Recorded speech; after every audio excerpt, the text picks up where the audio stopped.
an app that lets merchants schedule the visibility of different sections or content on their online store. So the first thing that you will need to do is click Open in Theme Editor, and this will take you to the app embeds. Turn the app embed on, save that, and now you'll get these little buttons in your sections. Schedule rule. So as an example, we'll do the first type of rule, which is a basic simple rule. So pick one of these sections, hit the button, and you'll be given this. So you can give it a name, sale banner homepage, sale banner homepage, and then we can choose the visibility. So we can say we only want this to be visible between the sale time, which is whenever, 24 hours, 30 hours, whoever knows. And we'll select no qualifiers, because this is just a simple rule, but you can select these qualifiers, and it will start on the 2nd at 9 AM, and it will end on the 4th at 9 AM. So we will hit save successfully, and then we'll close this, and then this little thing up here turns green, which indicates that this section does have a rule for it. So now if we go back to our app and go to rules, our rule is here, and we haven't selected any qualifiers, we've only got the date and time. So this section will be visible during the start and end times, otherwise it will be hidden. So if I go and view our online store, we can see that sale banner isn't here because we aren't within the period of time we set. And if we want to, we can delete this.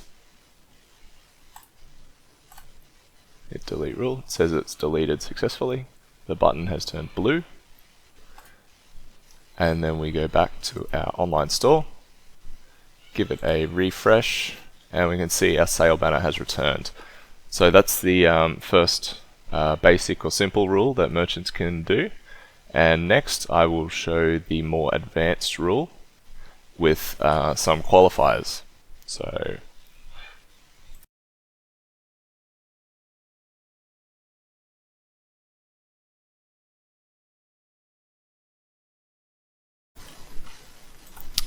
okay, so for the second part, I'll demonstrate the ability to create an advanced rule. So we'll click on rules, we'll click on advanced rule, we'll give it a name, whatever we want.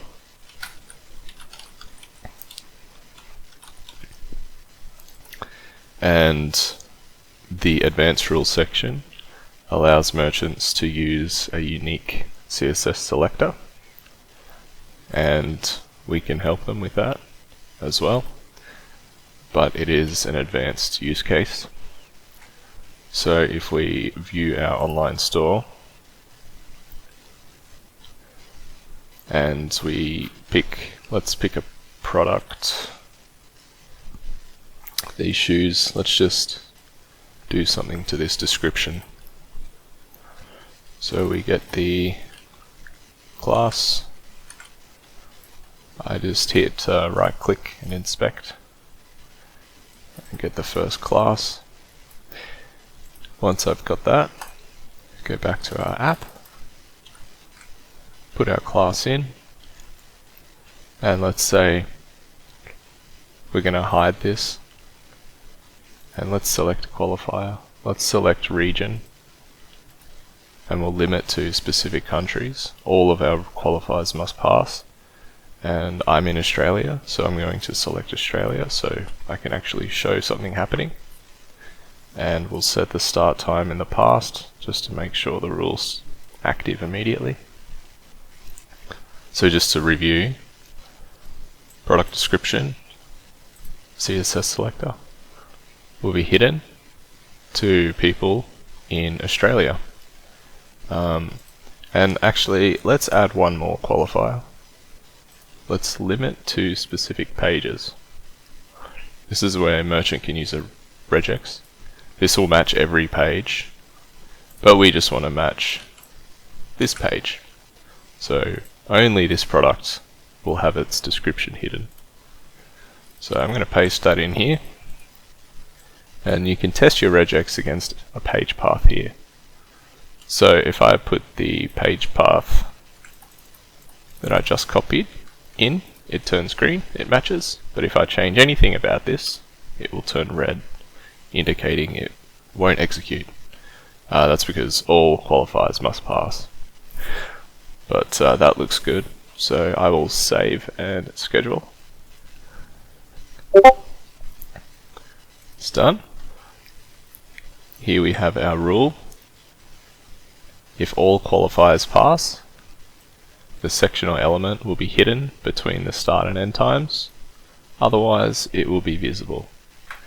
So if we go back to our online store, this should disappear. Let's give it a refresh. So it's gone on this page, which is correct, and I'm in Australia. If we go to a different product, some other shoes, it's still here because we've targeted the other product, so it's targeting a specific product. If we go back to our app, we can edit this rule and we can remove this page path regex check. So instead of limit to specific pages, we'll just deselect that. We'll leave the country selector there. So that's saved. Now this one should be hidden, and it is. So that looks good. If we go back to our app, go back to our rules, and let's delete this rule. We have no rules right now, so our online store is completely unaffected. It's untouched. If I refresh this, our description is back. There are many other qualifiers that merchants can use, and I will be actively adding more because I feel like this is useful. But yeah, that's the basic gist of it. So let me know if you need any other information.